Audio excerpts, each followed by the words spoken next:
At least 19 persons have been injured in a freak mishap at Tata Steel plant at Meramandali in Dhenkanal district on Tuesday. As per initial reports, the mishap occurred after a steam pipe burst following some gas leakage. Sources said some labourers and engineers who were carrying out inspection at the blast furnace have been injured in the incident. It is said that the persons were injured after hot water fell on them. All the 19 persons who sustained injuries in the incident were initially given first aid at the medical unit inside the plant and then were shifted to a private hospital in Qatar. The condition of 2 persons is said to be critical. The mishap occurred at around 2 p.m. today. Dhenkanal SP Gyanaranjan Mahapatra confirmed that 19 persons were injured after the valve carrying hot water got open. According to Mahapatra, a team from the district administration will also visit the spot for an investigation.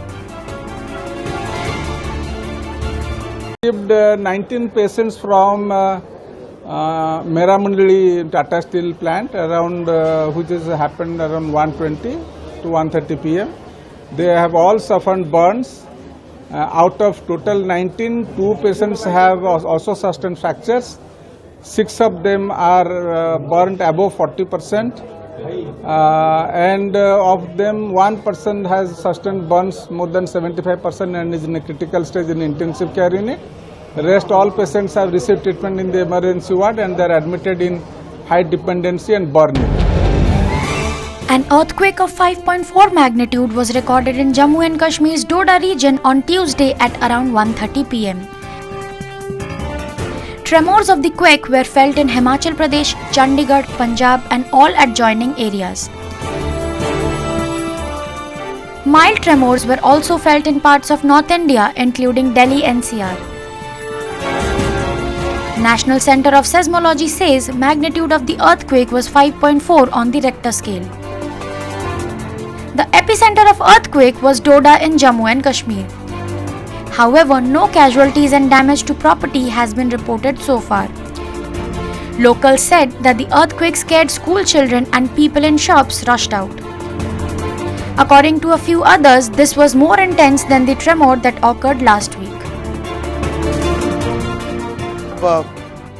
Recorded earthquake magnitude 5.4 at 13 hours 33 seconds 33 minutes 42 seconds according to Indian Standard Time. It is located at Doda, Jammu and Kashmir at a shallower depth, 6 to 10 kilometer depth. So it is shallower, so it is a perceptible earthquake. Might be felt by many residents of the Jammu and Kashmir and also the surrounding states like Himachal Pradesh, Chandigarh, Punjab and all adjoining areas. We have also assessed the intensity of the 4, that is quite perceptible intensity. And 5.4, so we are expecting that it is the main shock, so maybe the aftershock will be 1 or 1.2 units lesser. So maybe 4.1 or 4.2, about that aftershock is expecting. And we are already taken care that how the earthquake stress is getting released. So it is monitoring going on. बहुत परेशानी होगी, लोगों में काफ़ी परेशानी होगी. लोग बहुत सहम गए, खतरनाक झटके थे. तो हम भी बाहर निकल गए तो हमने देखा कि जब हमने देखा कि बिल्डिंग हिल रही है, ज़मीन हिल रही है तो परेशानी में इंसान घबरा जाता है. तो लोगों को एक दूसरे ने दिलासा दिलाया. काफ़ी बच्चों में चीखें भी सुनाई दी. जो औरतें हैं वो भी सिनक को भी करते हुए देखी गई. तो हमने कोशिश की कि सबको काउंसिल करने के लिए कि ये खुदा न करे उनके दिल पे असर न पड़ जाए. तो अल्लाह की तरफ से ये मेरे ख्याल से देखिए, ये जो अभी जलजला आया तो इससे जो बच्चे थे स्कूल में वो घबरा गई या दुकानों में लोग थे वो बाहर आ गए. तो एक खौफ सा माहौल पैदा हुआ है. तो पिछले हफ्ते भी ऐसा ही हुआ, लेकिन आज जो जलजला हुआ ये कुछ ज्यादा ही था. तो लोग खौफ वैरास में उनको फैल गया और छोटे बच्चे जो स्कूल में थे वो भी बाहर आ गए. जैसे कि दुकानदार थे या गाड़ियों में सफर कर रहे थे लोग, वो भी बाहर आ गए. तो एक खौफ सा माहौल पैदा हुआ है. तो मुझे नहीं लगता है कि ये पूरे शहर में एक हर किसी की रोंगटे। बिल्कुल, देखिए पिछले कई महीनों में लगातार ऐसे हमें मिल रहा है कि ग्लोबली ये चेंज हो रहा है कि अब हमें ये भी देखने को मिल रहा है कि हर महीने एक जलजला आता है। और जब आज ये जलजला आया ये कुछ अलग सा था, क्योंकि इसका जो ये असरात थे, ये बहुत ज्यादा असरात थे इसमें। और ज्यादातर जो स्कूल बच्चे भी घबरा गए, और जो असातिज़ा थे असातिज़ा भी उन्होंने भी उनको सेव करने की कोशिश की, बिल्डिंगों से वो एकदम बाहर आ गए। Odisha government on Tuesday announced a hike in dearness allowance and dearness relief for state government employees and pensioners. As per the latest notification issued by the state government, the dearness allowance has been hiked by 4%. With this, the dearness allowance of the employees had surged to 42% from the existing 38%. The raise in dearness allowance will be applicable retrospectively from January 1, 2023. Similarly, the dearness allowance has also been hiked by 4% and the pensioners will get the revised amount in the pension for the month of June. As per an official statement, nearly 7.5 lakh government employees and pensioners in Odisha will benefit from the allowance hike. Cyclone Biparjoy is likely to make landfall near Jakhau port in Gujarat's Kutch district on Thursday.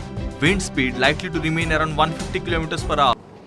ये image देख रहे हैं, इसमें आप ये देख सकते हैं कि जो आउटर बैंड होता है साइक्लोन का, इसके प्रभाव में कच्छ, देवभूमि, द्वारका आदि डिस्ट्रिक्ट्स में कन्वेक्टिव क्लाउड आ चुके हैं। ऐसे ही कन्वेक्टिव क्लाउड कल भी आया था और इसकी वजह से heavy to very heavy rainfall Saurashtra का जो कोस्टल डिस्ट्रिक्ट्स है उसमें रिकॉर्ड किया गया है। आज भी इसका प्रभाव रहेगा। मैं आप सभी के लिए जानकारी के लिए बताता रहता हूं कि ये साइक्लोन के बारे में हम 15 दिन पहले जेनेसिस का पूर्वानुमान किए थे और 6 तारीख में जब ये डिप्रेशन में परिणत हो गया तब से हम हर 3 घंटे जानकारी दे रहे हैं और इस जानकारी के हिसाब से इसका रैपिड इंटेंसिफिकेशन हुआ 6 तारीख को और 7 तारीख को, और 7 तारीख दोपहर को ये वेरी सीवियर साइक्लोन स्टॉर्म परिणत हो गया था और 11 तारीख सुबह एक एक्सट्रीमली सीवियर साइक्लोन स्टॉर्म में परिणत हुआ था और आज सुबह यानी 13 सुबह ये थोड़ा सा वीक होते हुए एक वेरी सीवियर साइक्लोन स्टॉर्म जैसे केंद्रीभूत है। Next slide please. अभी जो हमारा पूर्वानुमान है ये और कुछ घंटे तक नियरली नॉर्थवर्ड डायरेक्शन से गति करेगा और इसके बाद स्पेशली 14th मॉर्निंग से ये नॉर्थ ईस्टवर्ड गति करेगा। जब ये नॉर्थ ईस्टवर्ड गति करेगा तब 15 तारीख सुबह ये सौराष्ट्र और कच्छ कोस्ट के आसपास होगा और इसकी डायरेक्ट प्रभाव शुरू हो जाएगा। अभी इसके प्रभाव में सौराष्ट्र कच्छ कोस्ट के पास विंड स्पीड लगभग 50 to 60 kmph चल रहा है और धीरे धीरे बढ़ के काल सुबह 65 to 75 km/h होगा और जब ये तट को पार करेगा तब इसका विंड स्पीड यानी 15 तारीख को इसका विंड स्पीड 125 से 135 किलोमीटर प्रति घंटा और गस्टनेस में 150 किलोमीटर प्रति घंटा हो सकता है और ये सभी डिस्ट्रिक्ट से आपका एक मिनट कच्छ और एडजॉइनिंग सौराष्ट्र डिस्ट्रिक्ट्स। और हमारे पूर्वानुमान है कि 15 तारीख शाम के आसपास एक वेरी सीवियर साइक्लोन स्टॉर्म जैसे सौराष्ट्र कच्छ और एडजॉइनिंग पाकिस्तान कोस्ट को हिट करेगा बिटवीन मांडवी और कराची और नियर टू जखाव पोर्ट। जब ट्रैक हम दिखा रहे हैं जो कि कच्छ के ऊपर जा रहे हैं इसका मतलब होता है कि जो राइट साइड पार्ट है जो कि इंडिया की पार्ट है कच्छ डिस्ट्रिक्ट है और एडजॉइनिंग डिस्ट्रिक्ट जो है इसके ऊपर ज़्यादा असर होगा हेवी रेनफॉल से, विंड से और स्टॉर्म सर्ज यानी टाइडल वेव से। जबकि अभी का विंड स्पीड 150 टू 160 kmph है। जब ये तट के पास पहुंचेगा इसका विंड स्पीड 125 टू 135 kmph होगा, गस्टिंग टू 150 kmph। तो नहीं, यानी स्लाइटली वीकनिंग होगा, मगर फिर भी ये एक वेरी सीवियर साइक्लोन स्टॉर्म जैसे तट को पार करेगा और इसका डैमेजिंग पोटेंशियल एक्सटेंसिव हो सकता है। मैं पुराना साइक्लोन के साथ कंपेयर करूं, मैं 2021 में एक साइक्लोन ड्यू के पास गुजरात तट को हिट किया था with a wind speed of 180 km/h। इसकी तुलना में ये जो साइक्लोन बिपरजय है इसका लैंडफॉल टाइम का जो विंड स्पीड या इंटेंसिटी है थोड़ी से कम रहेगा। Next please. ये विंड जो हम प्रेडिक्ट कर रहे हैं डिस्ट्रीब्यूशन क्या होगा आप देखेंगे। जो सबसे इनरमोस्ट येलो कलर का जो विंड दिखाई दे रहा है वो 120 km/h विंड स्पीड से ज़्यादा है। वो wind north east Arabian sea में देखने को मिलेगा आज, कल और परसों, 3 दिन 13, 14 और 15। इसके बाद जो आपको लाइट ग्रीन कलर का विंड दिखाई दे रहा है वो है 90 किलोमीटर से 120 km/h और वो विंड स्पीड भी नॉर्थ ईस्ट अरेबियन सी और इसके आसपास एरिया जो है ईस्ट सेंट्रल अरेबियन सी में देखने को मिलेगा। जो वायलेट कलर आप देख रहे हैं वो वायलेट कलर भी नॉर्थ ईस्ट अरेबियन सी, ईस्ट सेंट्रल अरेबियन सी में है और जो ग्रे कलर भी आपको दिखाई दे रहा है। मेरा मतलब यही है कि सबसे ज़्यादा wind speed north east Arabian sea में है अगले 3 दिन के लिए। अभी जो चल रहा है 150 से 160 गस्टिंग टू 180, वो धीरे धीरे कम होते हुए 125 से 135 होगा 15 तारीख को, गस्टिंग टू 150 km/h। मगर extreme northern part of east central Arabian sea में भी ऐसे विंड स्पीड रह सकता है आज और कल। मगर कोस्ट की बात करें, आप जैसे दिखाई दे रहे हैं ये जो चित्र में, जो सौराष्ट्र की कोस्ट है starting with Porbandar, Devbhoomi, Dwarka up to Kutch और बीच में जामनगर, राजकोट, मोरबी, ये सभी जिले में विंड स्पीड आज से बढ़ रहा है और कौन सा जिला में कितना विंड स्पीड होगा हम आपको भी बताएंगे। Next please. ये है आपका wind warning. Left side diagram जो है वो आज की है 13 तारीख के लिए और राइट साइड डायग्राम 14 तारीख का विंड वार्निंग है। आज जैसे आप देख रहे हैं विंड स्पीड लगभग 50 से 60 किलोमीटर प्रति घंटा, गस्टने से 70 किलोमीटर प्रति घंटा जा सकता है सौराष्ट्र एंड कच्छ कोस्ट के आसपास। मगर कल 14 तारीख सुबह से यहाँ विंड स्पीड बढ़ेगा और 65 to 75 km/h, gusting to 85 km/h हो सकता है। और सबसे ज़्यादा स्ट्रॉन्ग विंड आपका कच्छ, पोरबंदर, जूनागढ़, देवभूमि, द्वारका, गिर सोमनाथ और राजकोट एरिया में हो सकता है। इसके बाद जो येलो विंड आप देख रहे हैं वहाँ भी विंड 50 टू 60 kmph हो सकता है जो कवर कर रहा है आपका remaining parts of Saurashtra. Next चलिए। 15 तारीख को जब साइक्लोन और नज़दीक हो जाएगा तब विंड स्पीड जो रेड कलर का दिखाई दे रहा है, यानी देवभूमि, द्वारका, जामनगर और कच्छ, इसके साथ साथ मोरबी, ये सभी डिस्ट्रिक्ट्स में सबसे ज़्यादा रेनफॉल विंड स्पीड रहेगा 125 to 135 km/h, gusting to 145 km/h at the time of landfall. इसके अलावा जो विंड स्पीड होगा धीरे धीरे कम होता रहेगा, जैसे ऑरेंज कलर दिखाई दे रहा है और इसके बाद जो आपको वायलेट कलर दिखाई दे रहा है वहाँ कम होते हुए 55 to 65 and then 45 to 55 kilometre wind speed वहाँ हो सकता है। मेरा ये बोलना है कि कंप्लीट सौराष्ट्र एंड कच्छ में स्ट्रॉन्ग विंड स्पीड रहेगा, मगर सबसे खतरनाक विंड रहेगा आपका कच्छ, देवभूमि, द्वारका और जामनगर डिस्ट्रिक्ट्स में और मोरबी डिस्ट्रिक्ट्स में। Next please. ये जो विंड होगा इसे हजारस है, माने इसका इम्पैक्ट हो सकता है, जैसे कि पेड़ गिर सकता है, बड़े बड़े पेड़ गिर सकता है, जैसे उस एरिया में मैंगो ट्री वगैरह होते हैं उसी मैंगो ट्री वो गिर सकता है, ट्री ब्रांच ब्रेकिंग हो सकता है। इसके साथ साथ जो स्ट्रक्चर है, जैसे लूज स्ट्रक्चर है, वो लार्ज स्केल इम्पैक्ट हो सकता है, डिवास्टेशन हो सकता है, जैसे कि कंक्रीट, ओल्ड कंक्रीट हाउस और पक्का house, tin house, asbestos house, thatched house, वो सभी में लार्ज स्केल डैमेज हो सकता है। ये जो विंड स्पीड है 125 to 135 kmph, gusting to 150 kmph। और इसके साथ साथ जो स्टैटिक क्रॉप होता है वो इसमें इफेक्टेड होता है, सॉल्ट पेन एरिया भी इफेक्टेड होगा, और सॉल्ट स्प्रे आता है विंड स्पीड में समुद्र से, और इसमें भी इफेक्ट होता है कोस्टल एरिया में, और इसके हिसाब से लॉस भी होगा। वो सब लॉस एरिया जो है हम इसको चित्र में दिखाए हैं। Next please. ये है हमारा रेनफॉल वार्निंग।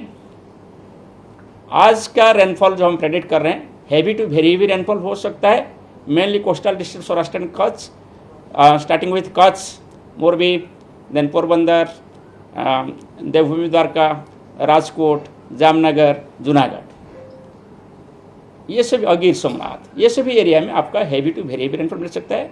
आइसोलेटेड प्लेसेस में एक्सट्रीमली हैवी भी हो सकता है, जो एरिया है आपका स्पेशली देवभूमि द्वारका। जो 15 तारीख होगा तब वे नज़दीक हो जाएगा, और इसकी वजह से रेनफॉल इंटेंसिटी बढ़ेगा। मोस्ट प्लेसेस में बारिश होने के साथ साथ फ्यू प्लेसेस में हैवी टू वेरी हेवी और आइसोलेटेड प्लेसेस में एक्सट्रीमली हेवी रेनफॉल होगा, वही डिस्ट्रिक्ट में जो डिस्ट्रिक्ट की बात हम आज किए हैं। और एट द सेम टाइम और कुछ डिस्ट्रिक्ट्स जो सौराष्ट्र के एरिया है, इसमें भी रेनफॉल एक्सटेंड करेगा। Next please. अभी 15 तारीख का ये बात है, जिसको मैक्सिमम रेनफॉल आप देख सकते हैं कि एंटायर सौराष्ट्र एंड कच्छ में हैवी रेनफॉल हम एक्सपेक्ट कर रहे हैं, और सबसे ज़्यादा एक्सट्रीम हैवी रेनफॉल हम एक्सपेक्ट कर रहे हैं जो है कच्छ, देवभूमि द्वारका एंड जामनगर डिस्ट्रिक्ट, और heavy to very heavy at few places Porbandar, Rajkot, Morbi and Junagadh. आप मुझे पूछ सकते हैं कि ये कितना है एक्सट्रीम हैवी रेनफॉल।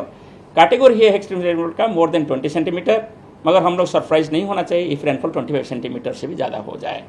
मैं ये आपको बोल के रखूँ, ये जो एरिया है यूजुअली इस टाइम पर ज़्यादा रेन नहीं मिलता है, इसीलिए ये जो बारिश होगा, इस बारिश की वजह से इनंडेशन हो सकता है, फ्लडिंग हो सकता है, लो लाइंग एरिया में सबमर्जिंग हो सकता है। Next please. ये इसीलिए हम एक फ्लड हजार्ड पोटेंशियल कैलकुलेट किए हैं।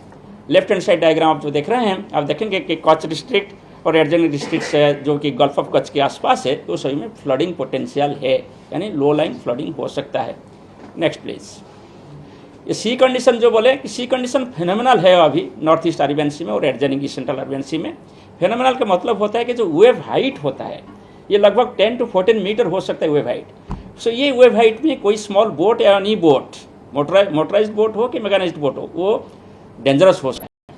शिप भी डेंजरस हो सकता है, ऑफशोर ऑपरेशन भी डेंजरस हो सकता है। इसलिए हम सभी oil exploration agencies, offshore operation agencies, different marine communities, Indian navy और हमारे ये जो फिशरमैन है, फिशर ऑफिशियल से सभी को ये हम वार्निंग दे रहे हैं कि 15 दिन तक टोटल सस्पेंशन ऑफ एक्टिविटी होना चाहिए, मैरीन एक्टिविटी एरिया में होना चाहिए।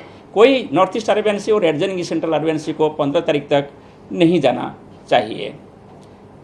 सौराष्ट्र कच्छ कोस्ट की बात करें, अभी भी रफ टू वेरी रफ सी चल रहा है, 14 तारीख तक चलेगा। इसके बाद हाई टू फेनोमेनल सी होगा 15 तारीख तक। देयरफॉर कोई भी फिशरमैन और कोई भी पर्सन, टूरिस्ट हो कि कोई भी पर्सन, वो एरिया में अंदर नहीं जाना चाहिए। और वहाँ गिर फॉरेस्ट है, इसके लिए हम केयरफुल रहना चाहिए। जैसे कि हम वन्य प्राणी है, इसका भी रखवाल को हम नज़र रखना पड़ेगा। और सोमनाथ मंदिर है, बहुत सारे टूरिस्ट स्पॉट है, इसलिए हम ये एडवाइस दे रहे हैं कि हम इसको रेगुलेट करें और लोग भी सचेत रहे जब इस जगह पर जा रहे हैं। Next please. टाइडल वेव की बात करें, जो 2 से 3 मीटर एस्ट्रोनॉमिकल टाइड आ सकता है जब ये साइक्लोन तट को पार करेगा। और इस टाइम द्वादशी तिथि है, ओनली 15th द्वादशी तिथि की वजह से अमावस्या के आसपास है। सो जो टाइडल वेव होता है, एस्ट्रोनॉमिकल टाइड जो होता है सन और मून का एट्रैक्शन पे, वो 3 से 6 मीटर तक हो सकता है।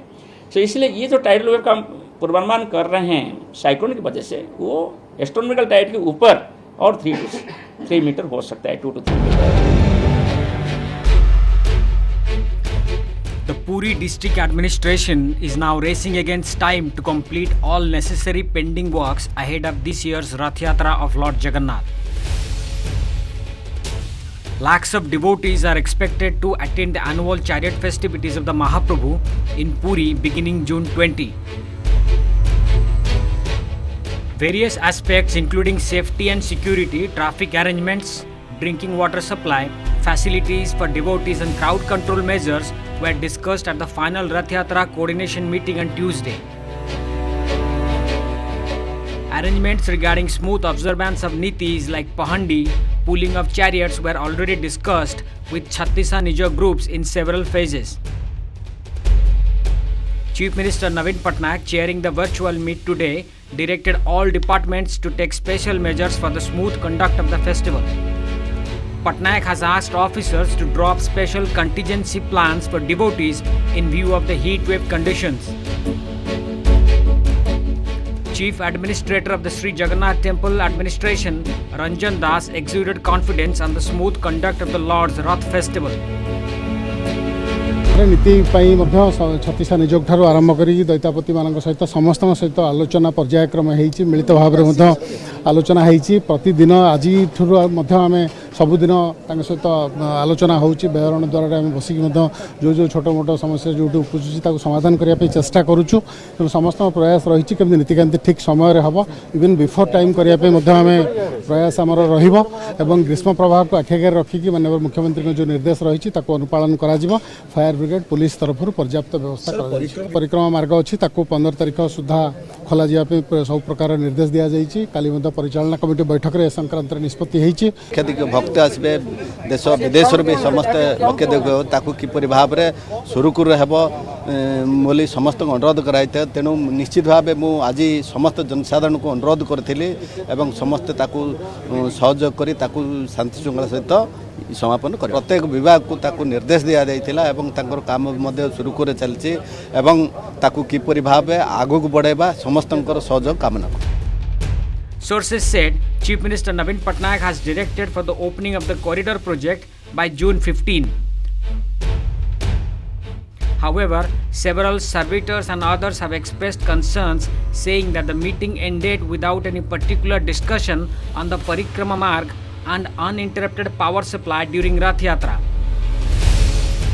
तो आशा थिला जो परिक्रमा मार्ग विद्युत बाबद आलोचना हम से बाबद कौन आलोचना है ना किंतु परिक्रमा मार्ग जहाँ डेडलाइन देइचंती ये चंदन यात्रा स्नान यात्रा पड़ेगी रथ यात्रा पर्यायर पहुँचला बर्तमान है किंतु जो जिनिस करा जाउची तार बहुत आगामी दिन में असुविधा घटव एवं रथ यात्रा विद्युत विभराटा बर्तमान चली विद्युतर कौन सुविधा बर्तमान करा जाएनि कि से बाबद कौन आलोचना समीक्षा बैठक में करागला नहीं।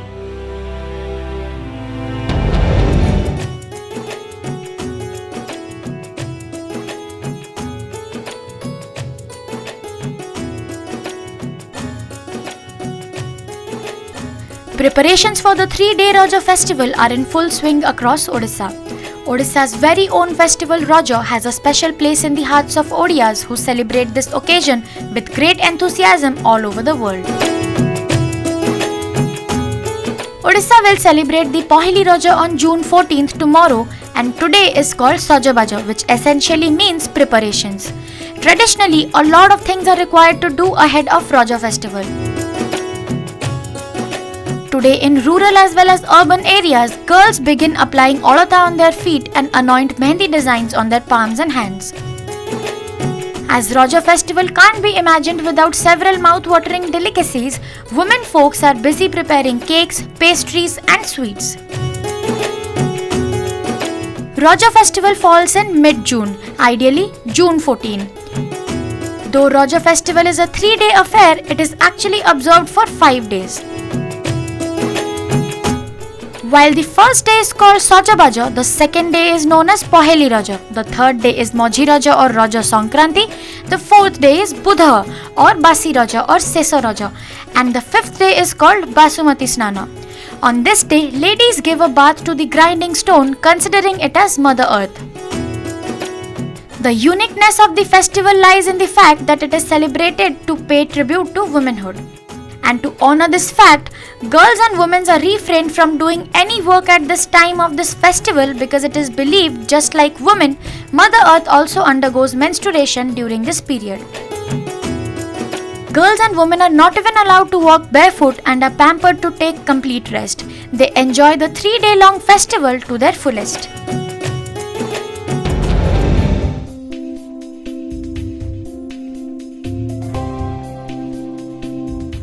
Odisha's Munna Maharana exemplifies the richness of Jagannath culture like no other.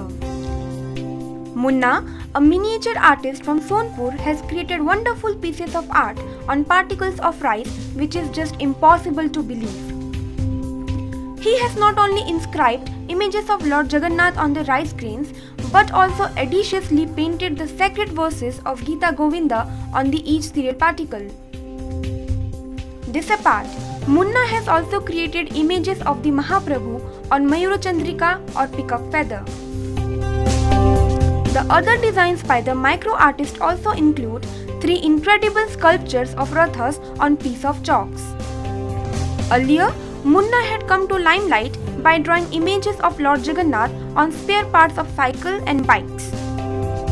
चावल रे आग तो बिरी मुग डाली रे करी एबे चिंता कली मुई चावल तापर मयूर पुछ और चखड़ी रे विभिन्न प्रकार आर्ट माने मुई करी जे देखुन सेथुर किछि झलक मुई जिंस देखबी एला हमर गीत गोविंद जेंदा बोलुजन हमर महाप्रभु जगन्नाथ जेंदा गीत गोविंद ने लिखि जे जगह रे चावल ऊपर सारा और तार बाहर चावल ऊपर आमर जगन्नाथ प्रभुଙ୍କର ଯେନ୍ ଆମର ଜଗନ୍ନାଥ ଶ୍ଲୋକ ବି ଲେଖିଯାଏ ନୀଳାଦ୍ରୁ ଶଙ୍ଖ ମଧ୍ୟ ସଦୋଦଳ କମଳ ରତ୍ନ ସିଂହାସନସ୍ଥଂ এই শ্লোকটা ବି ଲେଖିଯାଏ ତାପରେ ଜଗନ୍ନାଥଙ୍କର ମୂର୍ତ୍ତି ବିଭିନ୍ନ ପ୍ରକାର ପିକ୍ଚର ବି ସେ ଚାଉଳ ଉପରେ ମୁଇଁ ଅଙ୍କନ କରି ଏଇ ଜାଗାରେ ଦେଖୁନ ଏଟା ବି ତାପରେ ପୁରୀ ଆମର ରଥ ତିନଟା ମୁଇଁ ଚଖଡ଼ିରେ ଆଗରୁ ବି ମୁଇଁ ଚକ ମରେ କେତେ ଆର୍ଟ ମାନେ କରିଯାଏ ତାପରେ ଚକରେ ବି ମୁଇଁ କିଛି ରଥ ତିନଟା ବନେଇ ଯାଏ ଏଟା ଚଖଡ଼ିରେ ଆମର ଯେନ୍ ଛୋଟ ଛୁଆ ମାନେ ଇଲେକ୍ସନ ଚକରେ ସେ ଚକରେ ଏଟା ତିନଟା ରଥ କରିଯାଏ ଛୋଟ ଛୋଟଟା ତାପରେ आमर मयूर पुछरे महाप्रभु जगन्नाथंकर से मयूर चंद्रिका जेन पुछर से मझी चंद्रिका एटा महाप्रभु जगन्नाथंकर पिक्चर इने मुई आंकी जे जेनटा कि आमर पानी कलर वाटर कलर यूज होइजे